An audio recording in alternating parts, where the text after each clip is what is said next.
Bonjour, je me présente, je suis Hamza de B2B Exchange. Donc aujourd'hui, on va parler sur l'automatisation marketing sur Zoho. Donc Zoho, ceux qui ne connaissent pas, c'est un CRM. Donc on va accéder directement vers le diapo pour bien structurer notre présentation. Donc dans cette présentation, on va voir c'est quoi, tout d'abord, c'est quoi Zoho. Après, sur la partie automatisation, donc on va voir comment générer de bons leads, le marketing basé sur le comportement web et même sur la partie application. On va aussi voir comment créer la méthode de créer des parcours personnalisés et comment gérer les leads. Après, on va voir les marketing multicanal, donc soit sur la partie email, ou sur la partie SMS ou réseaux sociaux. On a aussi les notations et les balisages des leads. Après, finalement, on va voir comment planifier notre campagne marketing.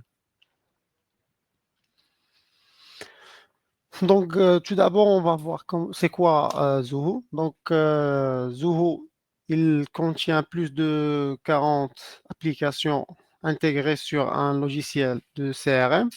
Donc, ceux qui ne connaissent pas, c'est un CRM, c'est un logiciel de gestion de relations clients. Donc, c'est celui qui fait le parcours d'un prospect vers un client, tout en passant par les différentes opérations qu'on va faire sur le prospect ou sur le client. Il est aussi conçu pour aider votre organisation à offrir à vos clients une expérience unique et transparente. Donc, un système unique donc, qui rassemble tous les différents euh, agent commercial, ou même l'équipe derrière, même l'équipe de vente et même pour les provisions de vente, et assure aussi le suivi des ventes, donc en organisant et archisant les opportunités. Donc, soit on collabore, par exemple, avec d'autres équipes, soit les opérations que l'équipe commerciale que va faire.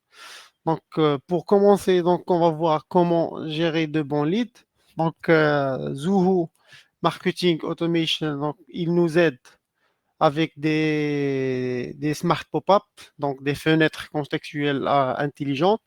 Donc, il nous donne euh, une large liste d'images et des blocs pour les intégrer dans notre site. Donc, soit à travers des boutons euh, avec un remplissage d'email ou des formulaires à remplir. Donc, on a aussi la possibilité d'intégrer les mêmes photos dans nos réseaux sociaux et aussi assigner des actions qui feront apparaître dans la fenêtre contextuelle sur l'écran des utilisateurs. Donc, soit on l'intègre directement sur notre site, soit sur une landing page. Donc, directement, dès que le client remplisse ou le prospect remplisse le formulaire, donc directement, ils apparaissent dans notre système. On a aussi l'obtention qu'on a dit, qu'est-ce qu'on a dit tout à l'heure, d'obtenir des données en temps réel. Donc, lorsque le client ou le prospect a remplissé le formulaire, donc directement sur notre back-office, donc on peut voir les différents clients qui ont remplissé le formulaire et même faire des opérations sur ces clients. On a aussi le point de contact. Donc, par exemple, nous avons plusieurs créations et landing page. Donc, on peut mettre chaque création liée avec un outil de marketing, par exemple Facebook Ads, Google Ads, site web, Instagram. Donc, on a toute une visibilité sur la partie marketing. Après, on a le marketing qui est basé sur le comportement web. Donc, le système, le CRM Zoho, il nous donne la possibilité de suivre le comportement des clients à travers notre site web ou à travers notre application mobile. Donc, par exemple, si on veut faire un suivi, donc le CRM avec un code qui est demandé dès la première fois pour la connexion entre le système de marketing automation Zoho et notre site web.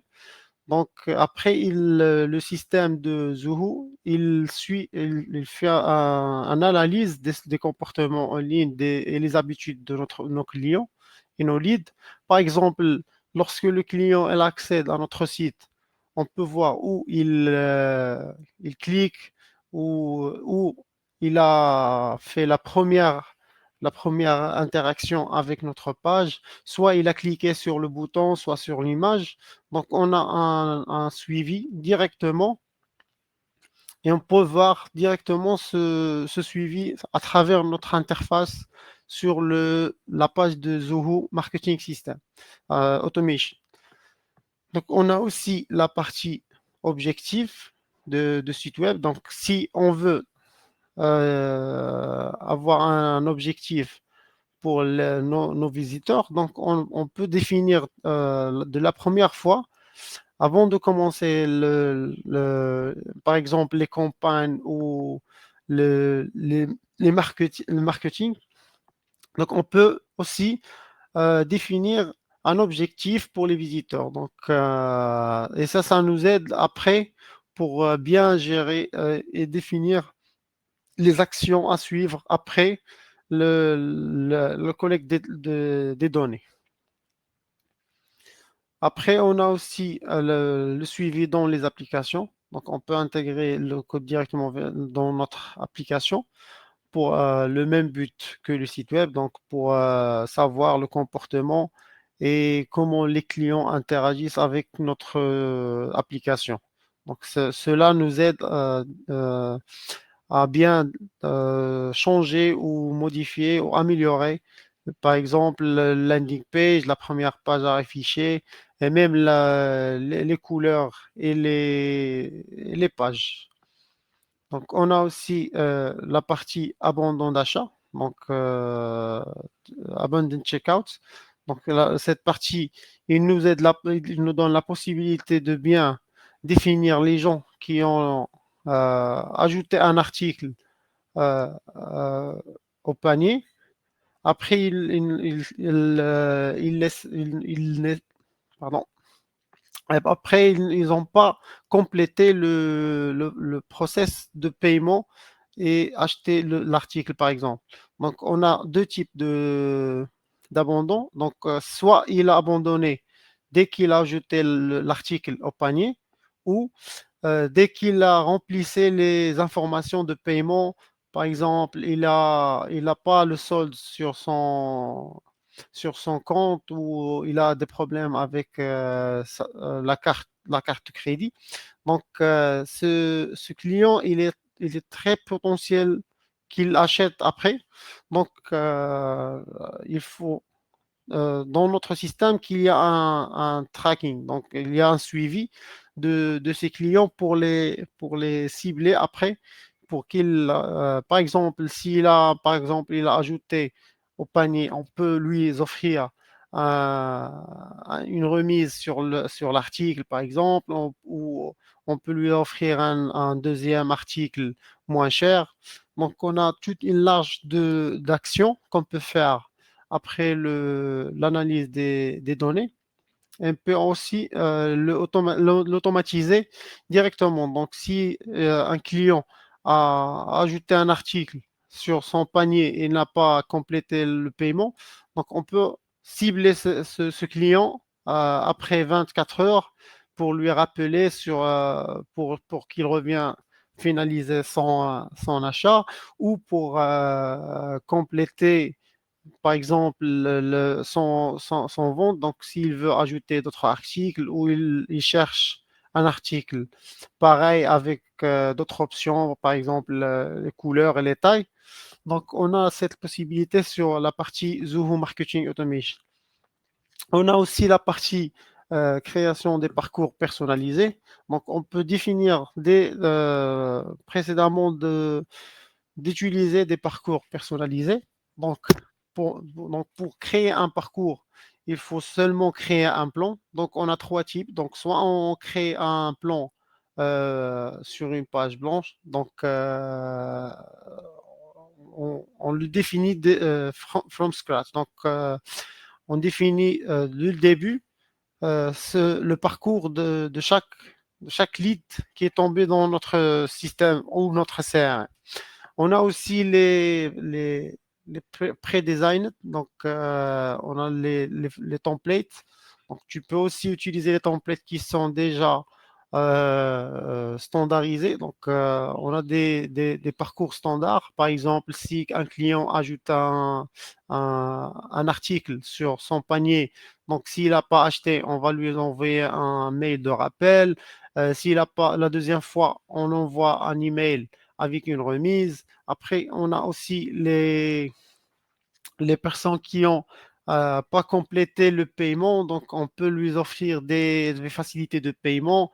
On a une large gamme donc et des actions à faire selon notre parcours qu'on a défini là. Donc, si on veut faire l'automation, donc on a pas mal de templates qui sont prédéfinis.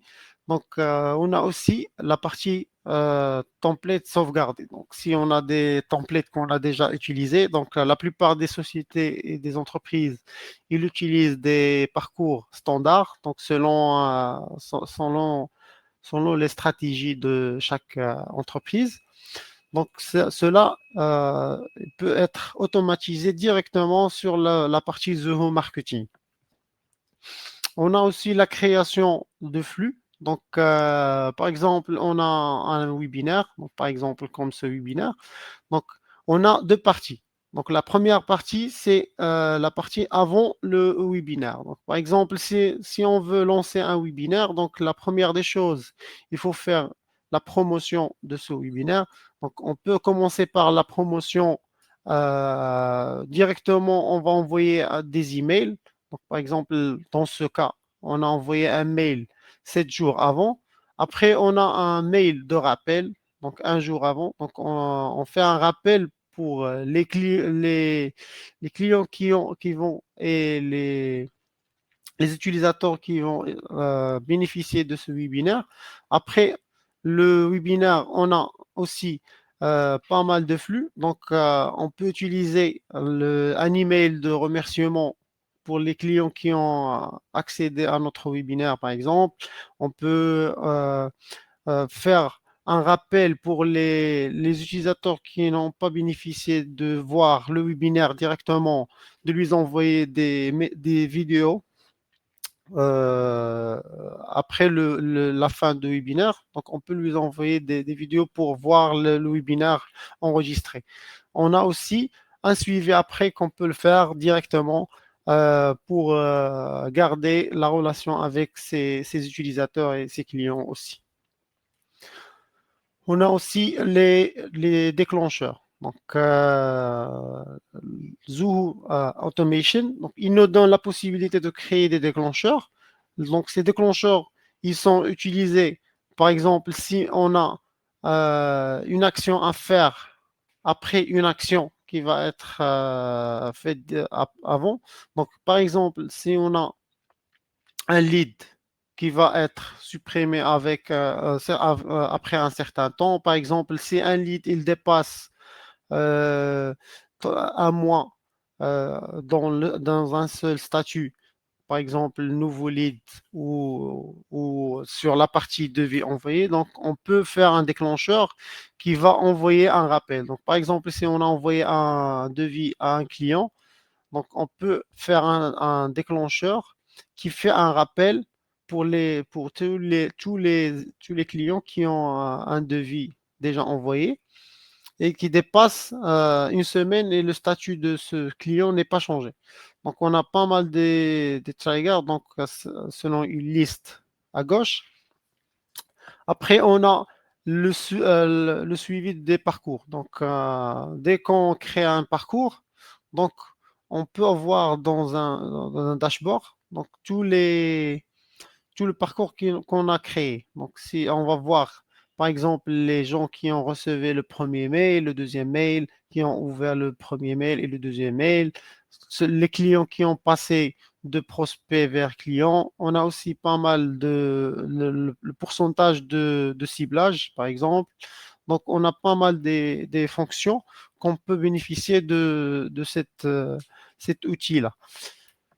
Donc, on a aussi la partie de la gestion des leads. Donc, on peut gérer les leads, soit par exemple, la première des choses, l'obtention de consentement. Donc, après la mise en place de la loi, par exemple, européen RGPD. Donc, ils ont obligé les sociétés et les entreprises qui vont utiliser une liste d'emails, donc d'avoir un OK dès la première fois.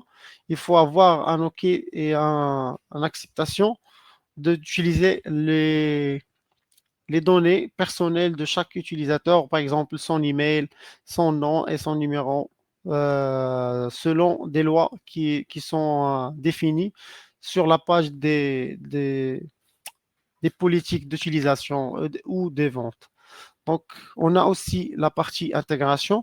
Donc, donc on a pas mal, on a trois applications qui sont très intéressantes, par exemple, comme le Zoho CRM. Donc, on peut intégrer le système d'automation avec le CRM, qui est le plus important pour nous et pour les entreprises.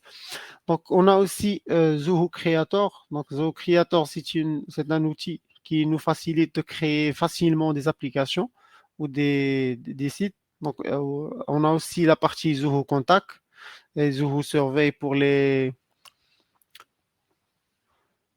surveys. On a aussi la partie Zoho Form, Zoho Meeting. Donc, on a pas mal d'applications à intégrer avec notre système d'automation.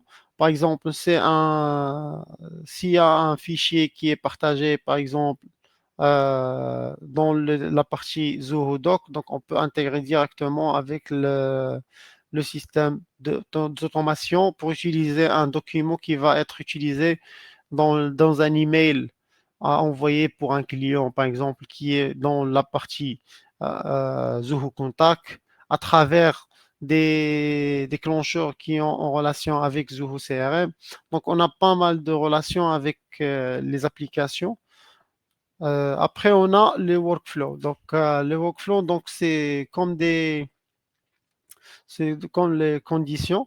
Donc, on peut définir d'avance les workflows qu'on peut utiliser pour classer les abonnés par catégorie, par exemple, en fonction de leur comportement et leurs informations.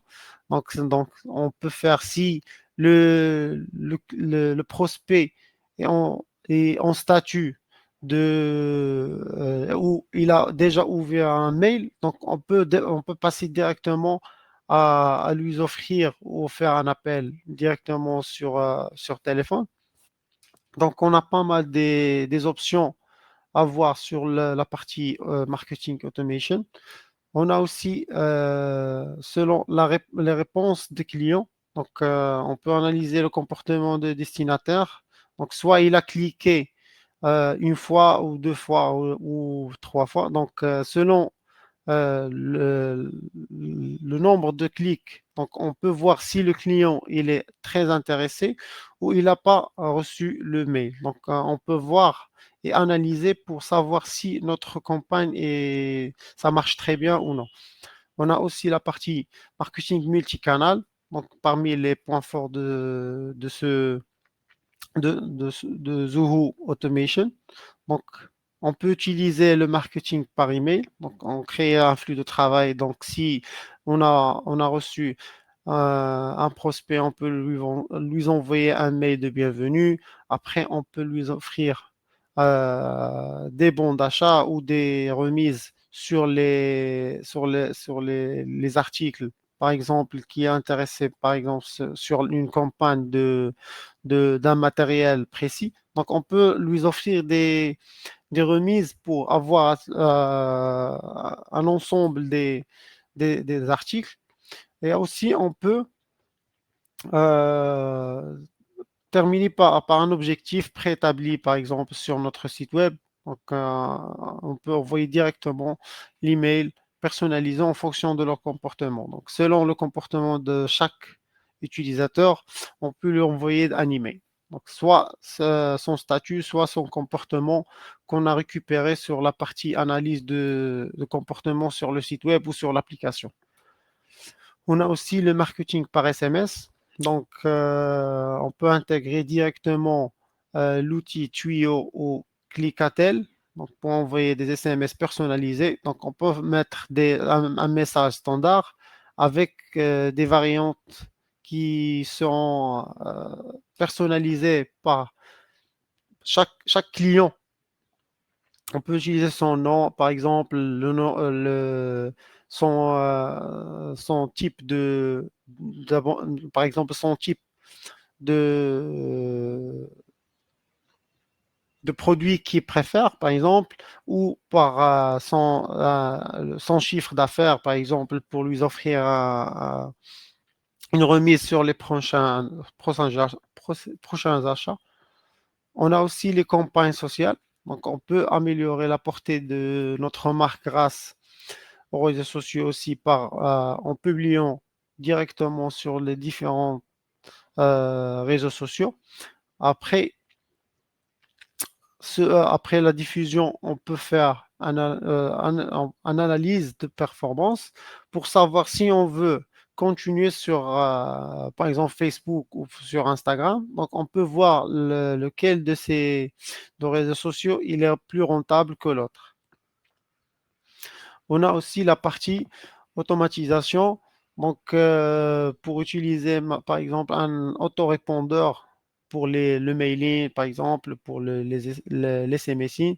Donc, on peut aussi faire un répondeur automatique. Donc, selon une date ou selon un déclencheur qu'on a vu tout à l'heure. Donc, on peut aussi envoyer des emails selon les événements. Par exemple, s'il y a l'anniversaire de notre client, on peut lui offrir un remise sur son prochain achat pour lui offrir un cadeau d'anniversaire.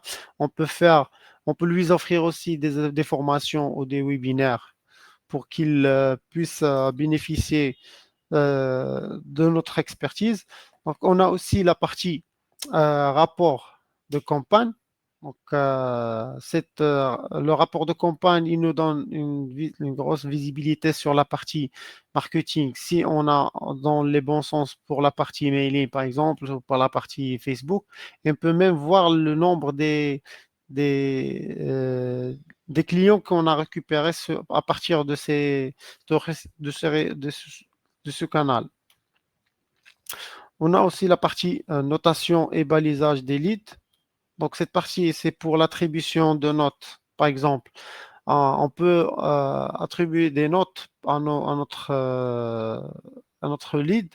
Donc, par exemple, si on a envoyé un mail pour un client, donc on peut voir si le lead il a cliqué sur le lien la première fois ou il a cliqué deux fois. Donc, à chaque fois qu'il augmente le nombre de clics sur le lien, donc on peut voir que le lead est très intéressant. Il s'intéresse à notre offre. Donc, et cela va augmenter son score. Et selon ce score, on peut lui envoyer, par exemple, un email ou faire un suivi. Donc, on a les perspectives sur les leads. Donc, on peut voir avec une charte graphique les sources de, les sources de euh, chaque statut de lead. Donc, par exemple, si le lead, on a beaucoup de leads qui sont qualifiés, donc on peut voir la source des clients qualifiés. Donc, soit à partir des appels, des cold calls. Donc, on a aussi la partie chat, on a la partie networking, on a la partie de referrals, on a aussi la partie advertisements. Donc, on peut voir les clients qualifiés, donc la source des clients qualifiés.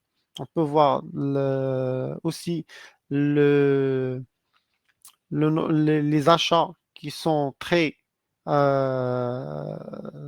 intéressants par et qui s'intéressent par nos produits. Aussi, on a aussi la partie phase des leads. Donc, c'est pour distinguer les sources de provenance de notre lead. Donc, on a aussi euh, on a aussi la partie pour se concentrer sur les promotions ciblées. Donc, on pouvait aussi identifier autant que le lead brut prêt pour le marketing et engagé dans le marketing. Donc, c'est pour valider si le client il est prêt à acheter ou non. Donc, on a pas mal des outils à utiliser aussi sur la partie planification de campagne marketing. Donc, pour renforcer, par exemple, notre autorité de marque, donc en communiquant avec notre public sur toutes les plateformes disponibles pour le marketing. Donc, on peut voir les sources de chaque outil de marketing. On peut voir le nombre des leads qui sont générés à travers cette canal. Donc, on a aussi le suivi de retour sur investissement. Donc, si on a investi sur la partie marketing, sur pas mal des campagnes, donc on peut voir selon chaque campagne combien on a investi par exemple, la publication et pour la création de contenu. Et après, on peut voir le revenu. Donc, ça nous aide à voir le ROI de notre marketing. Donc, combien on a investi pour voir le profit. Donc, dans ce cas, donc, on a fini la présentation de notre webinaire sur la partie présente Zoho Automation. Donc, si vous avez des questions, n'hésitez pas à le poser